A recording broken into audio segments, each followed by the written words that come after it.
Think you're helping your tomato plant by thinning out those leaves? Well, stop it. You might be destroying your harvest. And I'm about to tell you why most gardeners get this completely wrong. I'm Nick Federoff, host of a syndicated radio gardening and landscaping show for nearly 40 years. I've heard every yard and garden question imaginable. Today, I'm answering your questions from sunburned tomatoes to patio debates that could save your marriage. Stick around because I'm revealing the shocking truth about tree pruning that can cost you thousands if you hire the wrong person. Hit that like button and subscribe so you never miss these game-changing garden tips. Should I thin out my cherry tomato plant so more sun reaches the little green tomatoes? Some of them seem buried by the foliage. You know, that's a really interesting question. You would think the answer would be yes. Problem is, there's a reason why there's so many leaves on a tomato plant. It's because it's protecting the fruit. It will capture enough sun, especially on cherry tomatoes, because as you know, as in cherry tomatoes, they start ripening from closer to the plant out towards the end of the fruit, because you're going to have a cluster of fruit on them, and it will turn red for you. Now, the thing of it is this. It's possible for tomatoes to get sunburn, and you'll see that because they'll literally look like they got burned on one side of the plant. So those big leaves are designed to protect the fruit itself. Now, this is also true for other trees, other plants as well. You could look at zucchini that way. All those plants that have the really big leaves on there, and you could tell they're there to protect. And then, of course, on trees, avocados are probably the best example for that. An avocado tree has those big leaves. Once again, it is protecting the fruit on the tree because they're so thin-skinned, typically. So, we are looking to buy our first house. I want a patio, and my wife doesn't. She doesn't think that we'll use it. How can I ensure a patio will really be used? Well, first and foremost, I am not a marriage counselor here. I am not going to get in between you and your wife, okay? But I will answer this question regardless. Okay, let's break this down. We're looking to buy our first house. Congratulations. I want a patio and my wife doesn't. Okay, let's work on that I want a patio part first. A patio that is used is of course valuable to the house. A patio will increase the value of the house than having nothing at all.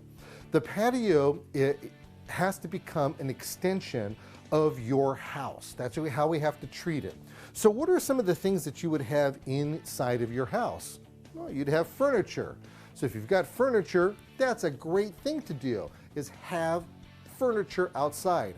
Now, of course, it's not your regular kind of furniture that you have inside your house. It is typically weatherproof furniture, something that takes a much longer time to break down with sunlight, heat, and moisture. There's a lot of different fabrics out there, like Sunbrella, for instance, is one of the types of material that seems to last a very long time. So when you have that kind of going on for you, you can plan accordingly and color coordinate, do those kind of things that are really exciting that you would have done inside your house, outside. Now, if you want to ensure you're using your patio, make sure there's a couple of chairs and a table so that you could put books on, play games. In fact, get a table that has like a checkerboard on there so you could play checkers or chess or some kind of games. These are really important elements to have out there. The other thing to ensure that you're going to use the patio, put plants, potted plants, whether they're hanging or whether they're on the ground. Those are awesome to have inside of your garden. And the reason why we're going to want to use all that is because you have to go outside and keep them alive. Another thing is you may want to put a bird feeder or like a hummingbird feeder out there. Forces you to come outside to change that water on a regular basis. So you start putting all these things together, and before you know it, man, you've got yourself a very active area. Not a bad idea to put an outside kitchen as well. These are becoming very popular, from very small units to super lavish ones.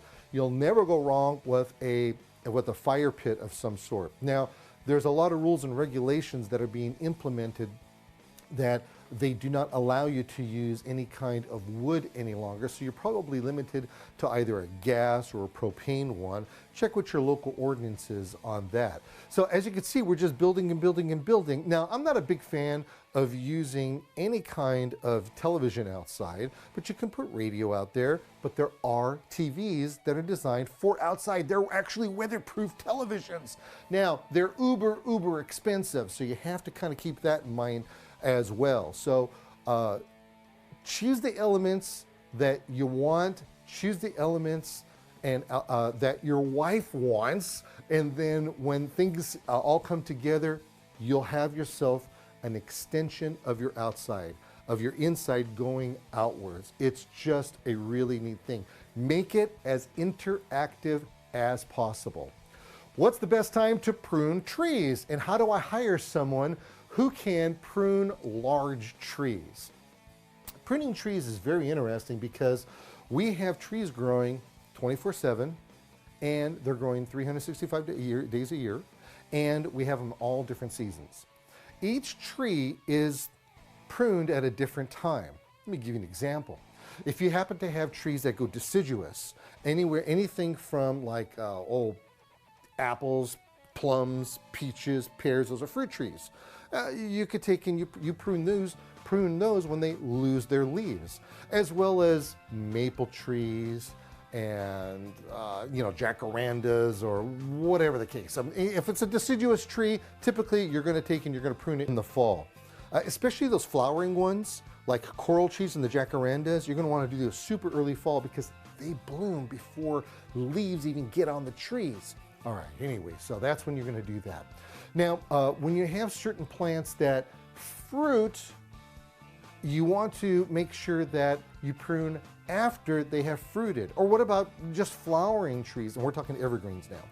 You want to take and you want them to be pruned after they've flowered. There are plants that don't go deciduous, but yet they flower for you. And therefore, you want to prune them after they have flowered. And then you could prune them back. See, so it all depends on the different season and what's going on that time. Evergreens, for instance, evergreens like maybe your arborvitae, you can kind of prune those anytime because they don't have any true type of flower on there. They get a little nut kind of thing on there, but those are what they call NHI, or not horticulturally important. How do I hire someone who can prune large trees? Ask your friends, neighbors, and relatives who they have used in the past. Always get somebody who's licensed. Always get somebody who's insured. It doesn't cost any money to have them add you as an additional insured on their insurance, and then they'll actually mail you that certificate so that anybody hurts themselves, and we really hope they don't, then you are protected. Don't think that your homeowner's insurance is just going to cover it. Make sure that they're covered when they come on. And the other thing is this: when in doubt, always look for somebody who's a member of the International Society of Arboriculture. These people rock. They are usually those that are licensed. They're usually people who really know their stuff, and they can help you create a plan for your particular tree based on when the season is. If you need to, you can email me, and the best place to do that is through my website. Go to thingsgreen.com. I love answering your questions.